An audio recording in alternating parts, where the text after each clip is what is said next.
இருக்க டங்ஸு அப்புறம் சொல்லுவான் பாருங்க, ஏய் எனக்கு ஒன்றும் புரியல, நீ எதுக்கு இந்த அளவுக்கு நெஞ்சழுத்தக்காரனா இருக்கிற பைத்தியக்காரா, நீ இந்த மாதிரி நெஞ்சழுத்தமா இருந்தா தப்பிச்சலாம் நினைக்கிறியா, நான் உனக்கு மன்னிப்பே தரமாட்டேன்டா அப்படின்னு சொல்லிட்டு அவன் தலையை பிடிச்சி அந்த இரும்பு தூண்ல ஓங்கி ஒரு அட்டி அடிப்பான் பாருங்க. அடிச்சுட்டு தலையில கை வச்சுட்டு, இங்க பார் நல்லா கவனி, நான் உன்னை கொல்ல மாட்டேன், இங்க இருக்கான் பாத்தியா கண்ணாடி போட்டவன், இவன் ஹீலரு, நீ சாவுக்கு பக்கத்துல போகும்போது உன்னை உயிரோட கொண்டு வந்துருவான், நான் உன்னை கடைசி வரைக்கும் டார்ச்சர் பண்ணிக்கிட்டே இருப்பேன், எனக்கு என்ன விஷயம் தெரியணுமோ அது தெரியற வரைக்கும். இந்த குடோனு 5 வருஷமா லாக் ஆகிதான் இருக்கு, இங்க நீ என்ன கத்துனாலும் வெளியே ஒருத்தருக்கும் கேட்காது, புரியுதா, நீ இப்போ என்ன நடந்தது அதை சொல்லு அப்படின்னு கேட்கும்போது ஜின்கோவோ தா தா அப்படிமா பாருங்க. அவன் டங்ஸு என்ன சொல்லுடா என்ன அப்படின்னு கேட்கும்போது தா தா தா அப்படின்னு கெட்டார்த்த பேசிடுவான். அவ்வளோ அடிபட்டும் அவன் செம்ம கடுப்பாயிருவான். டங்ஸு கடுப்பாயிட்டு ஓங்கி ஒரு குத்துவான் பாருங்க.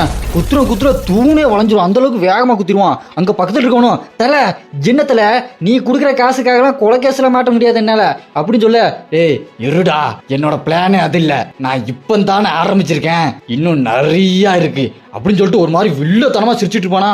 அப்படி பார்த்தா ஏதோ ஒன்று மாதிரி இருக்கும். அவனும் என்ன அப்படின்னு டங்ஸு பார்த்துட்டே இருக்கும்போது அந்த பக்கம் ஷேடோ சோல்ஜர் போட்டு வந்துருவான் பாருங்க. ஹையா இருக்கு நின்றுட்டு இருப்பான், வெறித்தனமா இருக்குது சீனு.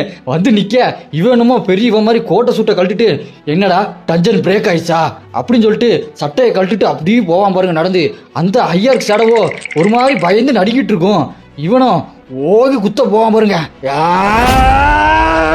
அப்படி குத்த போக எக்ஸ்சேஞ்ச் போடு அப்படி அங்க கட் பண்ணி இந்த பக்கம் ஹீரோட வீட்டை காட்டுறாங்க. அங்க ஹீரோட அம்மாவை தங்கச்சி ஹீரோவை டிவில பார்த்துட்டு இருக்க, பெருவு சேர்ந்து பார்த்துட்டு இருப்பான். அப்ப பெருக்கு ஒரு மாதிரி ஃபீல் ஆகும் பாருங்க. வாத்தியார் ஏதோ ஒரு பயங்கரமான டென்ஷன்ல இருக்காரு, அது என்னால உணர முடியாது வாத்தியாரே அப்படின்னு யோசிச்சுட்டே இருக்கு பாருங்க. அப்படி அடுத்த சில ரோட்ல நிறைய கண்டஸ்ட் நின்று இருப்பானுங்க. தாமஸ் ஆன்ற கார்ல வந்துட்டு இருந்தவன், ஏய் காரை நிப்பாட்ட சொன்ன நிப்பாட்டு அப்படின்னு சொல்லிட்டு நிப்பாட்டிட்டு அது ஆரம்பிச்சிருச்சு அப்படின்னு சொல்லிட்டு கார் டோர் அப்படி காலே ஓகி வீச்சு உடச்சிட்டு வெளியே வந்து நிட்டு, ஏய் என்ன ஃபாலோ பண்ணுங்கடா அப்படின்னு சொல்லிட்டு அவன் பறந்து போவான் பாருங்க. ஹல்க் மாதிரி செம்ம ஸ்பீடா போவான். அந்த டிரைவரும் கூட இருக்கணும். இவர் எதையோ உடச்சுட்டு போயிடாரு, மறுபடியும் டேமேஜ் இன்வேஸ் எழுதணுமா அப்படின்னு புலம்பிட்டு இருப்பானுங்க. இந்த பக்கம் தான் சீனே எக்ஸ்சேஞ்ச் அப்படின்னு சொன்னதுக்கு அப்புறம் நம்ம ஹீரோ வந்து ஓங்க ஒரு குத்துவான் பாருங்க டங்ஸுவை. அவனுக்கெல்லாம் என்னாச்சு அப்படி 2 பேர் பார்த்துட்டு இருக்க, நம்ம ஜிங்கோவோ அண்ணன் வந்துட்டாரு அப்படின்னு சிரிச்சிட்டு இருப்பான். அவன் டங்ஸு கண்ணு மொழிலாம் பிதுங்கி வாயிலிருந்து ரத்தம்லாம் வந்து பறந்து போய் விழுவான் பாருங்க. அந்த இடமே சதறிடும். நம்ம ஹீரோக்கு வைப்பாங்க பாருங்க காலில் இருந்து க்ளோஸு, காலில இருந்து அப்படி மேல வந்தா நம்ம ஹீரோ பயங்கரமா நிப்பாரு பாருங்க. இந்த ஃப்ரேமே வேற லெவல்ல இருக்கு. நம்ம ஹீரோ கோவத்தோட உச்சிக்கே போயிட்டாரு. டங்ஸுக்கு என்ன ஆக போகுதோ. அடுத்து நம்ம ஹீரோ ஜிங்கோக்கு எலிக்சர் ஆஃப் லைஃபை கொடுக்க அது ஒர்க்கே ஆகாது, அவர் ரொம்ப டேமேஜ் ஆயிருப்பான். அப்புறம் நம்ம ஹீரோ, உங்க 2 பேர்ல யாராவது ஹீலர் இருக்கீங்களா